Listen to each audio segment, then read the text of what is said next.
দুই নং জুগলি ইউনিয়নের খলিশাকুড়ি গ্রামের খলিশাকুড়ি বাজারের অবস্থা কি অবস্থা। এর পানি এই দোকানটা যাই তো আমাদের কিছু কেনাকাটা করুন লাগবো, খাওয়া তো লাগবো নাকি, বাচ্চা থাকলে তো খাওয়ান লাগবো নাকি যাই। ঠিক আছে,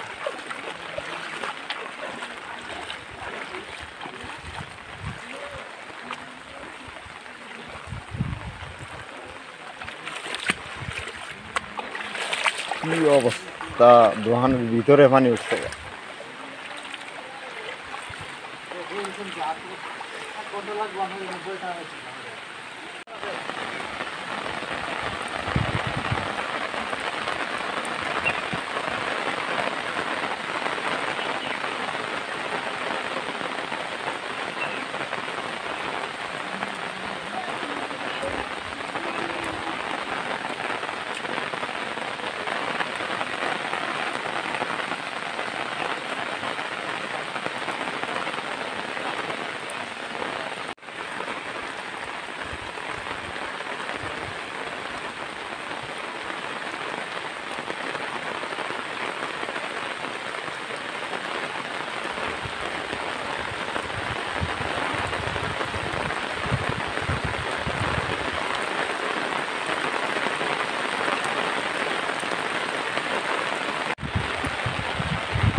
ভাই আমাদের আর উপায় নাই, বন্যার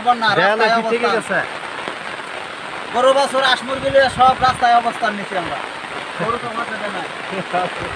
আমরা তো আগে মানুষরা বন্যার সময় সহযোগিতা করলাম, এখন দিয়ে হাল্লাঘাটের মানুষরা আর কি সহযোগিতা করে। খালি চালটা আছে, দেখছেন দোকান করে দিয়ে আমার বেড়া ভাঙ্গেল দিয়ে গেছে, চালটা আছে। 8 সালের বন্যা দেখছিলে আর 8 না 11 এই যে আমাদের হালুয়াঘাটের 2 নং জুগলি ইউনিয়নের নয়াপাড়া গ্রামের সমস্ত ধান পানির নিচে।